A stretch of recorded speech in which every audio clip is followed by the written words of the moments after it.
예배 시간이 됐습니다. 다 같이 묵상 기도 드림으로 수요일 예배 시작하겠습니다.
하나님 아버지, 이 시간에도 저희들을 하나님 앞으로 불러주신 그 은혜에 진실로 감사드립니다. 주님이 십자가 사활 대속의 공로를 이룩하시고 믿는 우리들에게 참 그 공로를 입혀주셔서 참 우리의 모든 죄를 다 용서하여 주시고 우리를 의로운 사람으로 칭하여 주셔서 참 하나님과 같이된 자녀 삼아주시고 하나님의 백성으로 만들어 주셔서 장차 영원한 하늘나라에서 하나님의 아들이 돼서 영원히 영광을 누릴 수 있는 그 구원 허락하여 주셨으니 참으로 감사드립니다. 하나님 아버지, 참 주님이 우리를 구원하기 위해서 얼마나 희생하고 낮아지시고 수고하셨고 고통당하셨고 참 힘든 어려운 그런 결정을 내렸는지를 조금이라도 더 깨닫는 저희들이 되게 하여 주옵소서. 그리하여서 주님의 그 사랑을 깨닫는 것만큼 기뻐하고 감사하며 하나님께 기쁨으로 충성하는 저희들이 될 수 있도록 은혜 베풀어 주옵소서. 주님이 피 흘려 주셔서 몸된 교회를 깨끗게 하여 주지 않았습니까? 이 땅에 우리 참 이 태평동 교회를 세워주시지 않았습니까? 하나님 아버지, 이 교회가 참 진리고 진리로 움직이는 교회가 되게 해주시고 영감으로 움직이는 교회가 되게 해주시고 우리 하나님이 사랑으로 간섭하시고 축복하시는 그런 교회가 될 수 있도록 은혜 베풀어 주셔서 한 사람 한 사람이 점점 하나님의 형상을 닮아 변화되고 성화되게 하여 주옵소서. 하나님의 축복을 몸소 체험하고 참 하나님이 살아계신다는 것을 말로 행동으로 참 삶으로 증거하는 복된 저희들이 될 수 있도록 하여 주옵소서. 하나님 아버지, 믿음이 아니면 하나님 기쁘시게 할 수가 없습니다. 믿음이 아니면 구원을 얻을 수도 없습니다. 하나님 아버지, 생명보다 귀한 믿음 선물로 허락하여 주시고 마음문을 열고 주님을 진실로 참 하나님의 아들로 우리의 구세주로 영접하는 기적이 나타나게 하여 주옵소서. 하나님이 우리 태평동 교회 울타리가 되어 주시고 하나님이 내내 함께 하여 주시면서 이 교회에서 기도하는 그 기도가 하나님께 상달되게 하여 주시고 하나님 때를 따라 응답하여 주셔서 참 하나님과 교제하는 기쁨을 누릴 수 있는 저희들이 되게 하여 주옵소서. 다음 주부터는 날씨가 많이 추워진다고 예보가 나오고 있습니다. 건강 지켜주시고 이 시간 악령이 틈타지 못하게 하여 주옵소서. 주님의 이름으로 모인 곳곳마다 하나님의 은총이 함께하여 주시기를 바라며 예수님의 이름으로 기도하옵나이다. 아멘. 찬송 올리겠습니다. 찬송가 302장입니다. 찬송가 302장입니다. 주님께 귀한 것들을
은혜로 갚아주니 그대의 정성을 다해 주님을 섬기오나 주님께 귀한 것 드려 젊을 때 힘마로 구원의 갑주를 입고 끝까지 서로 우리의 귀한 것 모두 주님께 바치오도 단번에 생명을 주신 그 사랑 못받네 하늘의 영광을 보여 우리를 구했으니 그대의 마음을 다해 주님을 섬기오나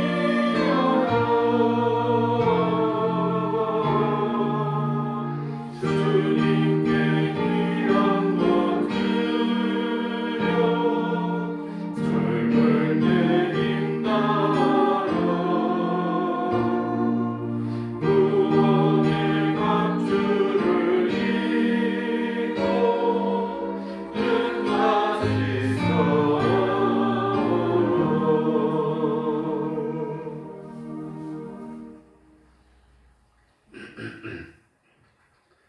찬송가 496장입니다. 십자가로 가까이 496장입니다.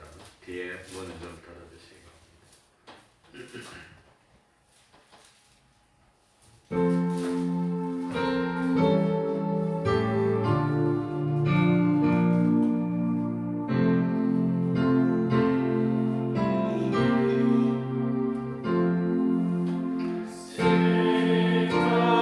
십자가로 가까이 나를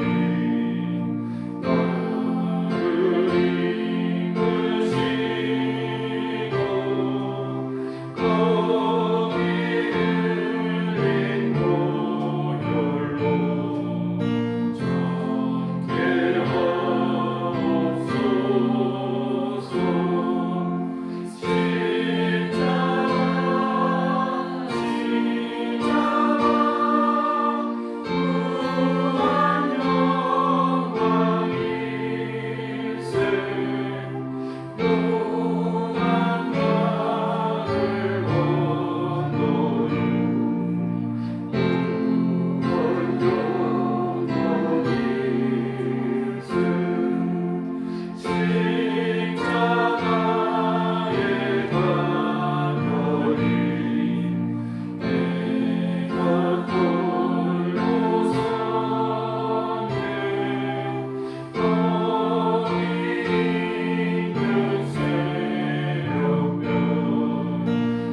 시간 예배를 위해서 통성으로 기도드리겠습니다.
하나님의 말씀 요한복음 16장 25절입니다.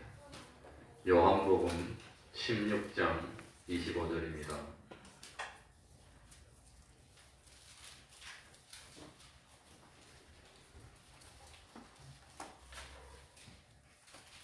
요한복음 16장 25절부터 27절까지를 제가 읽겠습니다.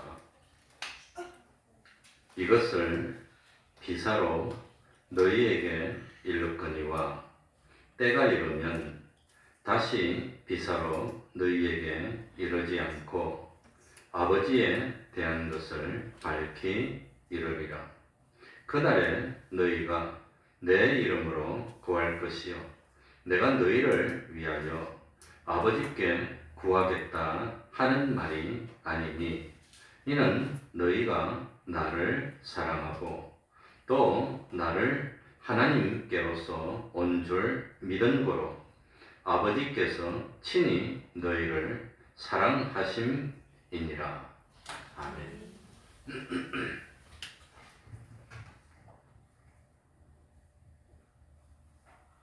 우리는 세상에 살면서 예수님을 붙잡아야 됩니다. 예수님을 붙잡으면 세상의 모든 것을 붙잡는 것이 되는 겁니다. 반대로 예수님을 놓치면 세상의 모든 것을 다 놓친 것이 됩니다. 그러니까 날마다 매 순간마다 오직 예수님만 믿고 예수님만 따르고 예수님만 의지하고 주님의 말씀에 순종하는 우리가 되어야 됩니다. 예수님은 제자들에게 지금 주님이 하신 말씀을 잘 이해하지 못하지만 앞으로는 이해하게 될 것을 말씀하셨습니다. 그게 25절입니다. 우리 25절 다 같이 읽어보겠습니다. 이것을 기사로 같이 읽습니다. 시작. 이것을 기사로 너희에게 이르렀거니와 때가 이르면 다시 기사로 너희에게 이르지 않고 아버지에 대한 것을 밝히 이르리라. 비사라는 단어가 나옵니다. 이 비사는 비유적인 말 그런 뜻입니다.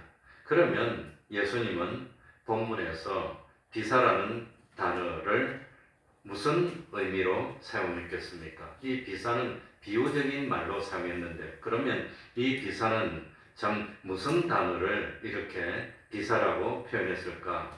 그러니까 25절을 한번 다시 보면 이것을 비사로 너희에게 이르렀거니와 때가 이르면 다시 비사로 너희에게 이르지 않고 무엇에 대한 것을 밝히 이르리라?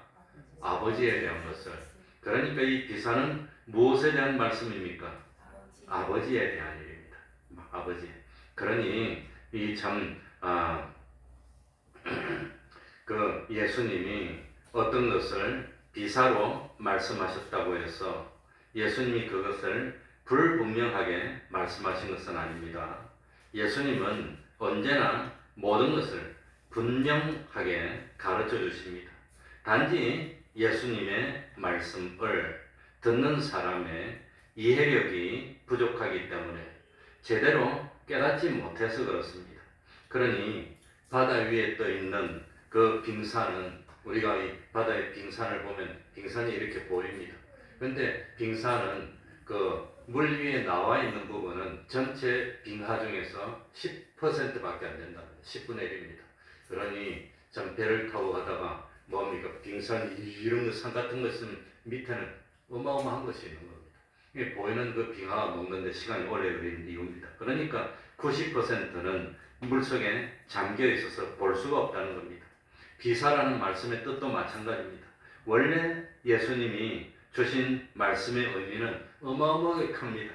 그런데 인간의 능력이 부족하기 때문에 다만 이 빙하가 물 위에 드러난 것처럼 조그만 부분밖에 보지를 못한다는 겁니다. 그래서 주님이 말씀하시는 그 말씀의 전체 의미를 우리들이 깨닫지 못한다고 하는 겁니다. 왜냐하면 우리 능력이 부족하기 때문에. 그래서 예수님이 비사로 말씀하신 예를 보면은 요한복음 2장 19절에 이런 말씀이 나옵니다.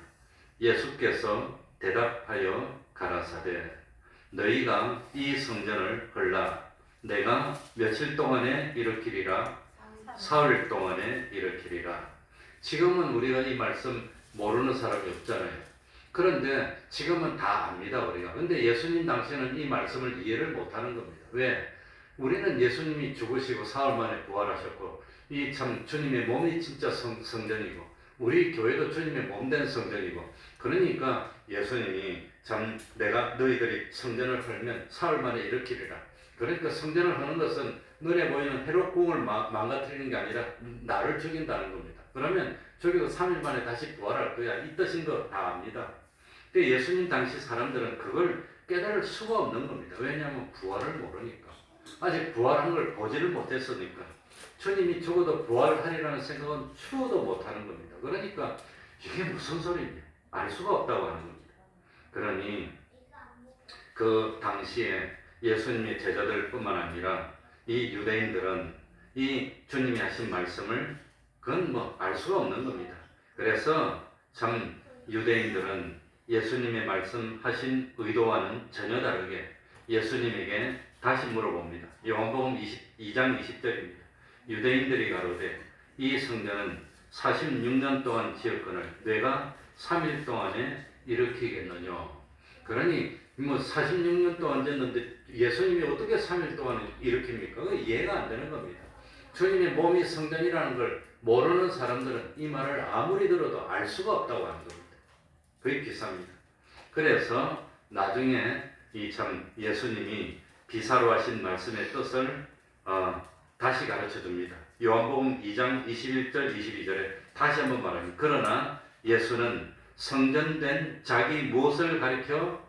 육체, 자기 육체. 그러니까 너희들이 성전을 부수면 3일 만에 일으키겠다는 것은 눈에 보이는 이거 아니라 예수님의 성전된 자기 뭡니까?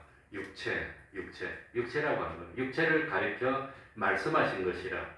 죽은 자 가운데서 살아나신 후에야 제자들이 이 말씀하신 것을 기억하고, 그러니까 예수님이 실제로 십자가에 죽고 난 뒤에 부활하고 난 뒤에 이거구나, 그게 그거였구나, 그걸 비로소 알게 됐다고 하는 겁니다.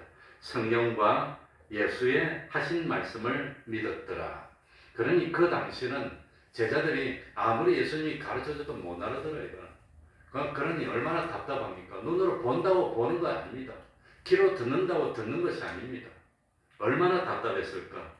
그러니 지금 우리는 예수님이 비사로 말씀하신 것을 쉽게 이해할 수 있는데, 그런데 왜 예수님의 제자들은 예수님의 비사를 이해하지 못했을까?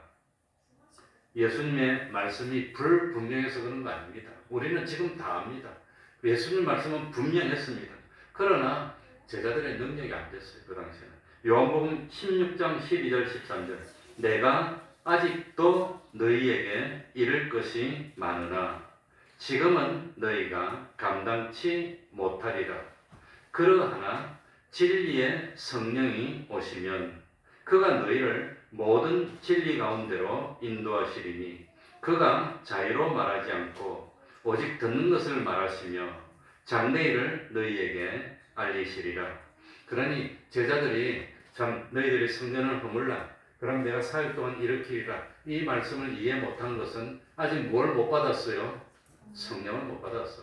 성령은 언제 받는데요? 우리 예수님이 죽었다가 부활하시고 승천하시면서 다른 보혜사를 보내주면 그때 받는 건데 그 지나야 그 성령을 받아야 그 다음에 비로소 깨닫고 이해하게 된다고 하는 겁니다. 그러니까 참 오늘 다시 25절 다시 한번 보겠습니다. 25절 이것을 비사로 너희에게 일렀거니와 때가 이르면 다시 비사로 너희에게 이르지 않고 아버지에 대한 것을 밝히 이르리라. 이것이 뭐죠? 이것은 뭡니까? 지시대명사인데 이것이 뭡니까? 예수님이 제자들에게 비사로 이르신 것은 구체적으로 뭐냐? 무엇에 대한 것이지요? 누구에 대한 것? 아버지에 대한 것. 아버지에 대한 것. 그러니까 사실 참 그 당시 제자들에게는 예수님이 말합니다. 내가 아버지에게서부터 왔어. 그 말도 모르는 겁니다. 하나님이 보내서 자기가 하나님인데 하나님이 아버지가 보냈었어. 이렇게 말해도 깨닫지를 못하는 겁니다. 조금 있으면 또 아버지에게 또 갈 거야. 이 말도 깨닫지를 못해. 아버지에게 가면 집에 가면 되지 뭐 아버지 집. 그 깨닫지를 못하는 겁니다. 이해가 되지 않았습니다. 그러나 예수님은 때가 되면 아버지에 대한 것들을 제자들에게 더 이상 비사로 말씀하시지 않고 밝히 가르쳐 준다고 말씀했습니다. 예수님은 제자들에게 놀라운 약속을 한 겁니다. 근데 그 때가 이르면 그 때가 언제입니까? 그 때는 제자들에게 진리의 영이신 누가 오실 때? 성령님이 오실 때. 성령님. 그래서 요한복음 14장 26절 보혜사 곧 아버지께서 내 이름으로 보내실 성령 그가 너희에게 모든 것을 가르치시고 내가 너희에게 말한 모든 것을 생각나게 하시리라. 그러니까 그가 성령님이 오면은 예수님이 이렇게 가르쳤는데 너희들이 성전을 흘라 내가 다시 사흘 만에 일으키리라 이런 말씀도 하시고 저런 말씀도 하시고 많이 했는데 성령님이 오니까 그 예수님의 말씀이 다 생각이 다 나는 거예요. 성령. 그 한 번 듣고 지나가고 잊어버렸는데 성령님이 오니까 생각이 다 나. 그리고 다 깨닫게 되고 이해가 다 된다고 하는 겁니다. 그래서 참 예수님이 성천하시고 며칠 만에 성령님이 오셨지요? 며칠 만에? 7일. 아무튼 이상해. 그냥 자는 것 같은데 왜 7일 만에 왔지요?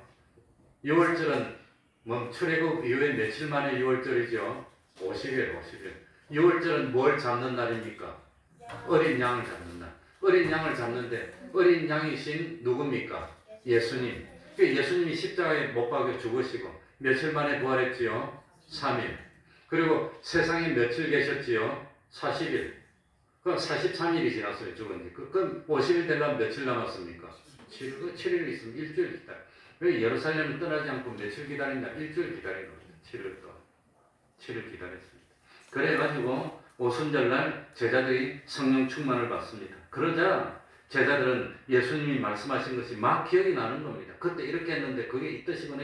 막 기억이 나서 다 깨달아지는 겁니다. 더 이상 참 이제는 두렵지가 않아. 깨닫고 나니까 두렵지도 않고 무섭지도 않아. 그러니까 예수님이 성천하시고 난 뒤에 제자들이 무서우니까 숨어 있었습니까? 성전에 있으면서 날마다 기쁨으로 하나님을 찬양하고 기도하고 복음을 전합니까? 복음을 전했다고 하는 겁니다. 그 결과 제자들은 예수님이 아버지에게서 오셨고 아버지에게로 다시 돌아갔다는 사실을 분명히 깨달아 알게 된 겁니다. 그래서 우리가 오늘날 신약성경 바울 쓰신 베드로, 야고보, 요한이 쓴 신약성경들을 읽어보면 제자들이 참 뭡니까? 하나님 아버지와 그 아들 예수 그리스도의 관계를 분명히 깨닫고 있다는 걸 다 알 수 있다고 하는 겁니다. 성경에 너무나 잘 깨달아서 우리를 가르쳐주고 있습니다. 그래서 성령님이 오신 이래 제자들은 예수님의 비사를 밝히 깨닫게 됐습니다. 그래서 참 예수님이 요한복음 16장 23절에 보면 뭐라고 했지요? 그날에는 너희가 아무것도 내게 뭐하지 아니하리라 묻지 않니? 왜? 성령님이 와서 다 가르쳐줬는데 뭐 하려고 물어봐? 이제 다 알고 있는데 다 알게 됐다고 하는 겁니다. 그러니 참 제자들이 예수님께 물어보고 싶었던 것 성령님이 오면 다 깨달아서 알게 됩니다. 그래서 참 사도 바울은 고린도서 2장 9절에 이렇게 기록하고 있어요. 기록된 바 하나님이 자기를 사랑하는 자들을 위하여 예비하신 모든 것은 눈으로 보지 못하고 귀로 듣지 못하고 사람의 마음으로도 생각지 못하였다 하는 것 같으니 세상 사람들은 눈으로 봐도 보지 못합니다. 귀로 들어도 깨닫지를 못합니다. 마음으로도 생각하지 못합니다. 그런데 우리는 다 압니다. 다 압니다. 왜? 성령님이 오셨으니까. 요즘 참 이 자리에서 부끄러워서 말을 못하겠지만 남아무개라는 사람이 사기를 당했네 하는데 이해가 됩니까 그게? 그렇게 넘어갈 이유가 있나? 그 이해가 안 돼. 아무리 생각해도 어떻게 그렇게 넘어갈 수 있어? 그런데 뒤집이 씌이면 그래 되는 거야. 뒤집이 씌이면 체면에 걸린 것 같아. 뒤집이 씌이면. 그런데 제 3자가 옆에서 보면 쏙 터지는데 그 사람 완전 체면에 걸렸어 그냥. 그래가지고 그냥 뻔한 거짓말인데도 그냥 탁 넘어가는 거 보면 얼마나 답답합니까? 이 사람이 씌이면 그래 되는 겁니다. 씌이면. 그러니까 참 우리는 뭐 때문에 참 눈으로 보고 깨달을 수 있느냐? 똑똑해서 그런 겁니까? 많이 배워서 그런 겁니까? 우리에게는 누가 왔어요? 성령이 와서 그랬어. 성령이 와서. 그러니까 아담도 참 유혹받아서 눈이 뒤집힐 때 누구의 유혹을 받았습니까? 누구를 통해서? 하와를 통해서 유혹받아. 하와를. 다른 사람을 통해서 유혹받았어요. 물론 뱀에게 유혹받았는데 뱀이 직접 했으면 유혹 안 받았을 거예요. 자기가 신뢰하는 다른 사람 시켜서 이렇게 하니까 유혹받아서 눈이 뒤집히니까 사기 당하고 있으면서 그거 모르는 거예요. 쏙 터져도 할 수 없지. 그래서 고린도전서 2장 10절에 이러고 있습니다. 오직 하나님이 성령으로 이것을 우리에게 보이셨으니 성령은 모든 것, 곧 하나님의 깊은 것이라도 통달하시느니라. 우리에게는 누가 있기 때문에? 성령님이 계시기 때문에 우리를 진리 가운데로 인도해 주기 때문입니다. 그러니까 참 경우에 따라서는 성령님이 직접 깨달음을 주실 때도 있습니다. 그러나 때를 따라서는 어떤 다른 사건이나 무엇을 통해서도 깨닫게 하는 경우도 있습니다. 어쨌든지 우리를 가르쳐서 깨닫게 하신 분은 누구시지요? 성령님. 그러니까 참 예수님은 우리에게 아버지에 관한 것을 더 이상 비사로 말씀하지 않으시고 성령님을 통해서 밝히 말씀해 주신다고 하는 겁니다. 그리고 26절에 보면은 드디어 성령님이 오고 난 뒤에 기도의 문이 열리는 걸 가르쳐 줍니다. 26절 다 같이 읽겠습니다. 그날에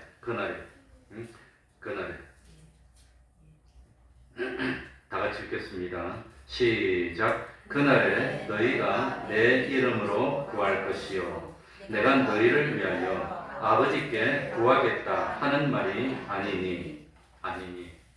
겉으로 보면 하율이가 저러고 있는데 희한하게 다 듣고 있어. 어른들은 딱 듣고 있는 것 같은데 희한하게 안 듣고 있어. 몰라. 왜 그런지 모르겠어. 그지? 이상해. 응? 바로 앉아있는 사람들은 잘 모르고 이러고 있는 사람은 바로 듣고 다 알고 있고 왜 그런지 모르겠어. 그러니까 하나님 앞에 가서 심판대 앞에 가면 다 드러날 거예요. 희한할 거예요. 멀쩡한 것 같았는데 보면 그건 다 아니야. 그래 안 멀쩡한 것 같은데 보면 또 그건 또 멀쩡해 또. 그래서 사람을 무엇으로 판단하지 맙시다. 외모로 판단하지 맙시다. 길고 짧은 대화야 가봐야 아는 겁니다. 가봐야. 그러니까 성령님이 우리에게 오시면 우리는 무엇이든지 예수님의 이름으로 하나님께 직접 참 구할 수 있다고 하는 겁니다. 26절 말씀해 보면 재밌는 내용이 나옵니다. 이게 무슨 뜻일까? 제가 한번 다시 읽어보고 질문할 테니까 이게 무슨 뜻일까? 보시기 바랍니다. 그날에 너희가 내 이름으로 구할 것이요 이것까지는 아무런 의문이 없습니다. 그날 성령님이 오시면 깨닫고 이제 우리가 기도하게 될 것이요. 요 뒤가 문제입니다. 내가 너희를 위하여 아버지께 구하겠다 하는 말이 아니니. 그럼 여기 내가 누구지요? 예수님이 너희를 위하여, 제자들을 위하여, 우리를 위하여 아버지께 구하겠다는 말이 아니니. 이게 무슨 뜻일까요? 이게 중요합니다. 이게 무슨 뜻일까? 그날이 오면은 너희들이 기도를 직접 할 것이고 나는 너희를 위해서 뭐 기도를 안 해주겠다 이런 뜻일까요? 예수님이 우리를 위해서 기도를 안 해주십니까? 안 해주십니까? 로마서 8장 34절 로마서 8장 34절 다 찾았습니까? 로마서 8장 34절 자, 예수님이 우리를 위해 기도를 해주실까요? 안 해주실까요? 로마서 8장 34절 다 됐습니까? 누가 정죄하리요? 죽으실 뿐 아니라 다시 살아나신 이는 그리스도 예수시니 그는 하나님 우편에 계신 자요 우리를 위하여 뭐하는 자신이라? 우리를 위해 강구하는 걸 두 글자로 뭐라 합니까? 기도. 그럼 예수님은 우리를 위해서 뭐 해주시죠? 기도해 주세요. 그것도 언제입니까? 죽으시고 부활하시고 하나님 어디에서? 보좌 우편에 앉아 계시면서 우리를 위해 기도해 주시는데 근데 오늘 26절에는 보면은 내가 너희를 위하여 아버지께 구하겠다는 말이 아니니 이랬습니까? 그러면 예수님이 우리를 위해서 기도를 안 해주신단 말입니까? 기도를 해주신단 말입니까? 네? 몰라요. 그러니까 분명히 로마서 8장 34절이나 다른 성경하고 다 맞춰보면은 오늘 이 내가 너희를 위하여 아버지께 구하겠다는 말이 아니니라는 것은 내가 너희를 위해서 기도를 안 하겠다는 건 아닙니다. 다른 뜻이라는 겁니다. 왜냐하면 앞뒤를 맞춰보면 이 기도를 안 하겠다고 해석하면 앞뒤가 안 맞잖아요. 그러면 성경 해석을 잘 못하는 겁니다. 그게 조화입니다. 조화. 그래서 성경은 성경 전체하고 비교해서 조화를 시켜서 맞아야 됩니다. 그렇다면 이건 우리 주님이 우리를 위해서 기도를 안 해주겠다는 뜻은 아닙니다. 그럼 무슨 뜻일까요? 무슨 뜻일까요?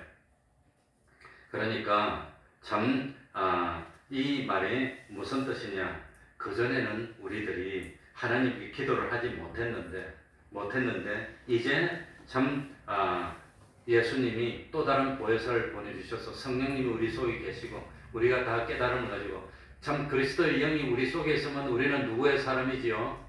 그리스도의 사람이 되고 그리스도의 사람이 되면 비로소 뭐가 열려요? 기도의 문이 열렸어. 그래가지고 그전에는 죄인이기 때문에 하나님 앞에 나갈 수도 없어. 그런데 예수님 때문에 기도의 문이 열리고 하나님께 나갈 수 있는 문이 열려서 이제는 우리가 직접 하나님께 기도할 수 있게 됐다고 하는 겁니다. 그런 뜻입니다. 그러니까 참 26절의 상반부는 그날에 너희가 내 이름으로 뭐 할 것이요? 구할 것이요. 내 이름으로. 그러니까 성령님이 오시면 제자들은 예수님의 이름으로 하나님께 직접 그리고 즉시 나가서 구할 수 있다고 하는 겁니다. 그런데 기도할 때는 누구 이름으로 기도해야 되지요? 예수님의 이름으로. 예수님의 이름으로. 내 이름으로. 내 이름으로. 그러니 예수님의 이름으로 기도한다는 것이 무슨 뜻이냐 하면은 그냥 간단하게 말하면 주님의 대속의 공로를 힘입고 기도한다는 뜻입니다. 근데 이리 말하면 감동도 없고 아무것도 없어. 예수님의 대속의 공로가 없을 땐 우리 죄가 용서됐습니까? 용서 안 됐습니까? 용서 안 됐어. 죄인이 하나님 앞에 나갈 수 있습니까? 못 나가요. 죄인이 어떻게 나갑니까? 우리 예수님이 십자가에 죽으시고 부활하시면서 우리에게 첫 번째 주신 은혜가 사죄의 은혜입니다. 죄를 용서받았습니다. 두 번째 은혜가 뭐였지요? 칭의 은혜, 의인이 됐습니다. 의인은 심판을 통과하고 누구한테 나갈 수 있습니까? 하나님께 나갈 수 있게 됐다고 하는 겁니다. 그리고 세 번째 은혜가 화목의 은혜입니다. 하나님하고 원수된 우리들이 하나님하고 참 사랑하는 그런 관계를 회복했다고 하는 겁니다. 그러니까 참 그전에는 하나님 앞에 나가고 싶어도 죄인이고 불의한 자고 원수이기 때문에 못 가요. 문이 닫혀 있어. 문을 두드려도 하나님이 안 열어줍니다. 너가 누군데 내가 열어주냐. 나는 모른다. 안 열어주는 겁니다. 그런데 예수님의 공로를 입었습니다. 죄 없는 사람이 됐습니다. 의인이 됐습니다. 하나님과 사랑하는 관계를 회복했습니다. 그래가지고 하나님 앞에 나갈 때 누구 이름으로 나간다 말입니까? 예수님이 보내서 왔는데요. 문 좀 열어주시고 하나님 좀 만나면 안 됩니까? 그럼 하나님이 쫙 열어준다는 겁니다. 그래가지고 나가지고 예수님이 하나님께 가라 해서 갔는데 내가 참 이렇게 어려움을 당했는데 예수님이 하나님께 기도하면은 간구하면 하나님이 들어주실 거라고 그래서 왔습니다. 그러면 하나님이 예수님의 이름으로 나오니까 예수님의 이름 이 때문에 우리를 갈시 안 하는 겁니다. 그래서 하나님께 우리가 바로 간구할 수 있게 됐고 우리가 간구하면 하나님은 예수님의 이름을 보고 우리의 간구에 응답해서 기도를 들어주시게 됐다고 하는 겁니다. 그게 이 말입니다. 그러니까 그날에는 내가 너희를 구하는 것이 아니라 너희들이 하나님 앞에 직접 나와서 구할 수 있게 됐다는 그런 의미가 바로 26절 말씀입니다. 그러니 참 내가 너희를 위하여 아버지께 구하겠다는 말이 아닌 이 말씀은 예수님이 우리를 위해서 기도하지 않는다는 것이 아니라 과거에는 우리가 죄인이고 불의한 자고 하나님과 원수됐기 때문에 하나님께 기도해도 하나님이 안 들어줘요. 그런데 이제는 참 주님이 배수의 공로를 완성하고 우리가 믿어서 주님의 사람이 돼서 그래 주님이 보내는 겁니다. 너희들 내가 없어지더라도 앞으로 힘든 일이 있지 어려운 일이 있지 그러면 하나님께 나가서 예수님의 이름으로 왔다고 그래. 그러면 문을 활짝 열어주고 하나님이 만나줄 거야. 그러면 하나님께 간구하면 하나님이 내 이름으로 왔기 때문에 나를 봐서 너희들이 부탁한 거 다 들어줄 거야. 다 들어줄 거야. 이런 뜻입니다.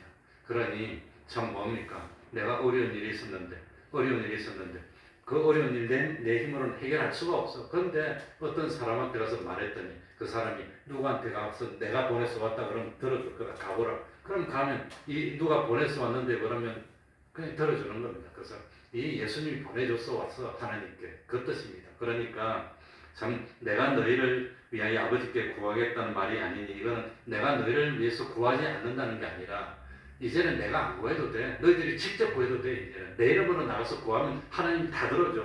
그겁니다. 그러니까 예수님도 우리를 위해서 간구도 하고 해주시지만 이제는 우리들이 하나님 앞에 나갈 수 있게 됐어요. 얼마나 좋습니까? 얼마나 기쁩니까? 그러니까 낙심하지 마. 지금 계속 뭐하고 있죠? 이 요한복음이 뭡니까? 예수님이 제자를 위로하는 겁니다. 내가 안 보이더라도 어렵더라도 걱정 마. 이제는 너희들이 직접 하나님께 가서 간구해도 돼. 내가 문 다 열어줬어. 그리고 27절입니다. 27절 마지막입니다. 이는 27절에도 비밀이 숨겨져 있습니다. 자, 다 같이 읽겠습니다. 이는 시작. 이는 너희가 나를 사랑하고 또 나를 하나님께로서 온 줄 믿은 거로 아버지께서 친히 너희를 사랑하심이니라. 자, 27절 뒤에가 문제입니다. 아버지께서 친히 너희를 뭐 하심이니라? 사랑하십니다. 하나님이 직접 우리를 사랑해 주신답니다.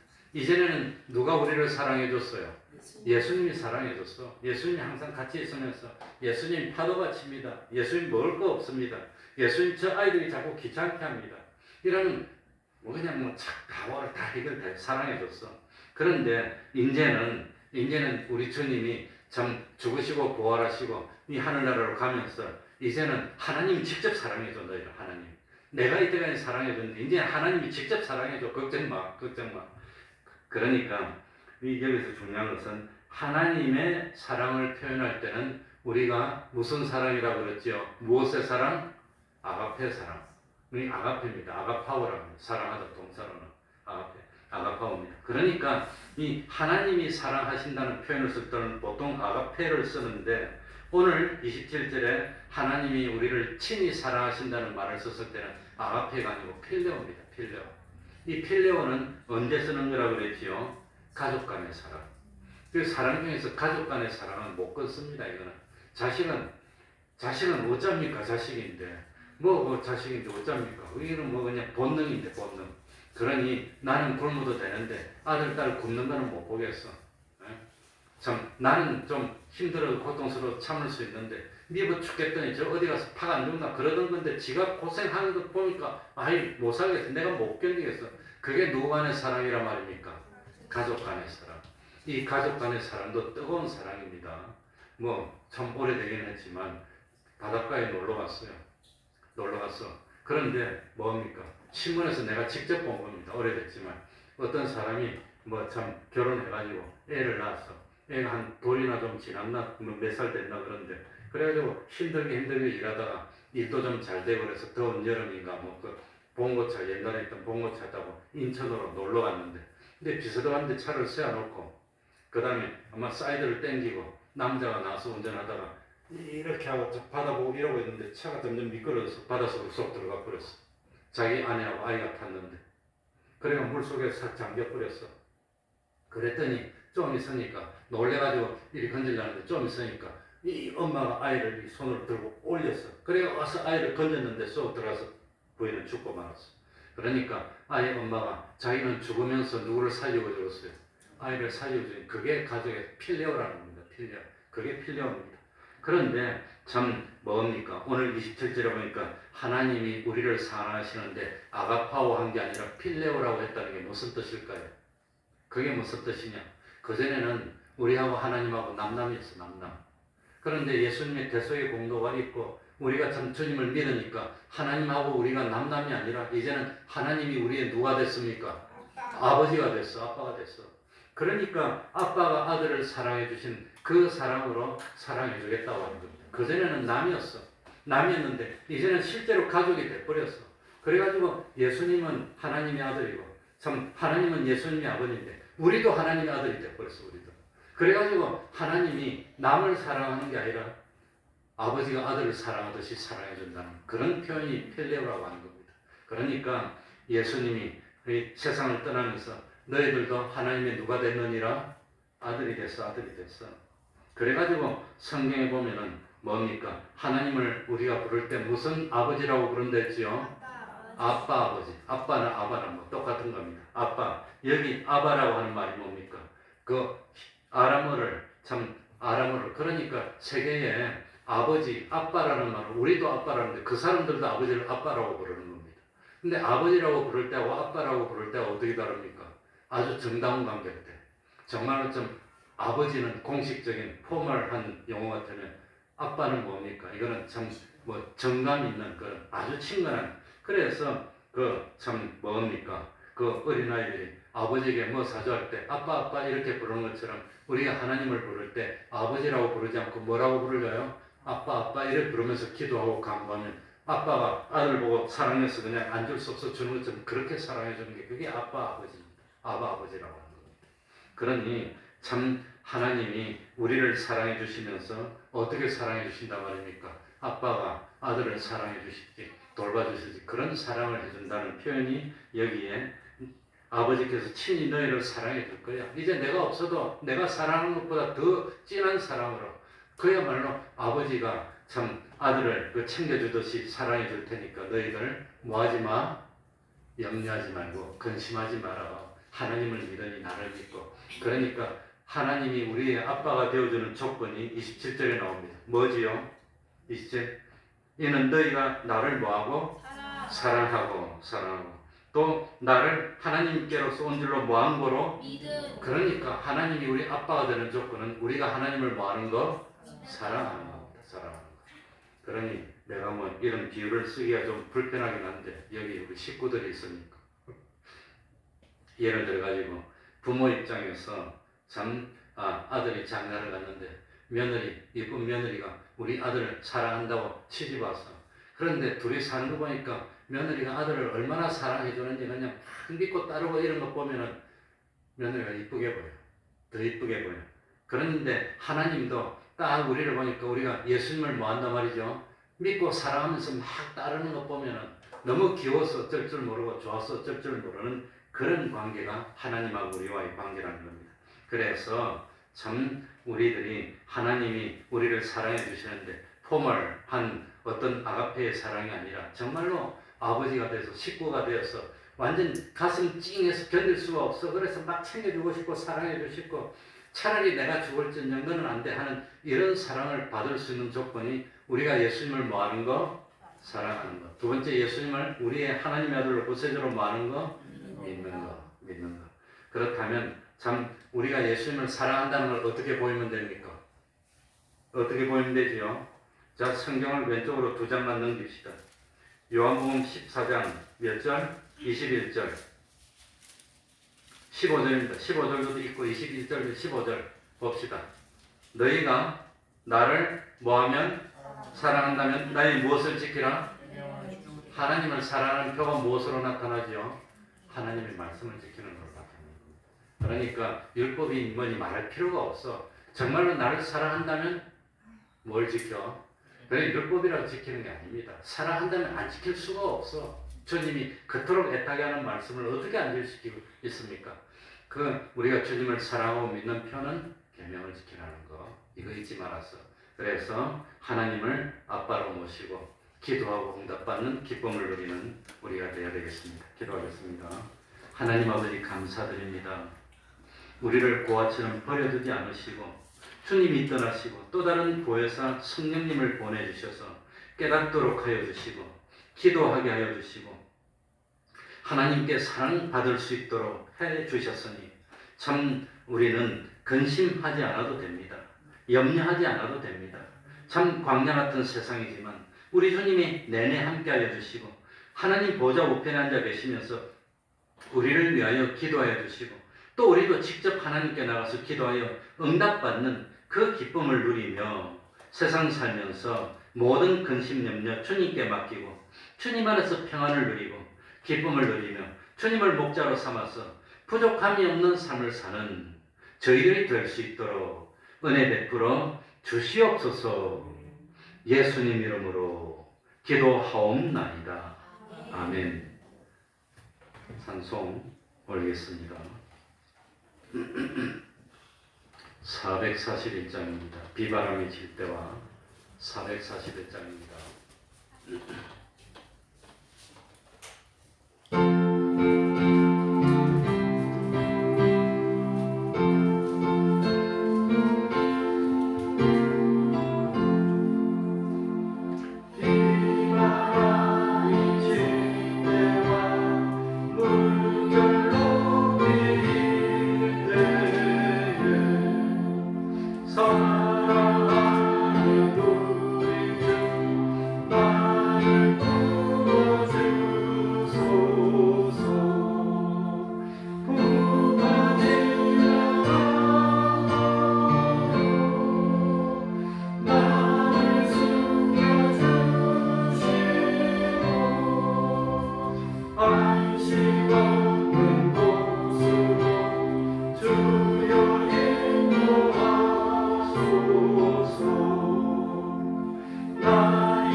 마치겠습니다. 하늘에 계신 우리 아버지여, 이름이 거룩히 여김을 받으시오며 나라의 임하옵시며 뜻이 하늘에서 이룬 것 같이 땅에서도 이루어지이다. 오늘날 우리에게 일용할 양식을 주옵시고 우리가 우리에게 죄 지은 자를 사하여 준 것 같이 우리들을 사하여 주옵시고 우리를 시험에 들게 하지 마옵시고 다만 악에서 구하옵소서. 대개 나라와 권세와 영광이 아버지께 영원히 있사옵나이다. 아멘.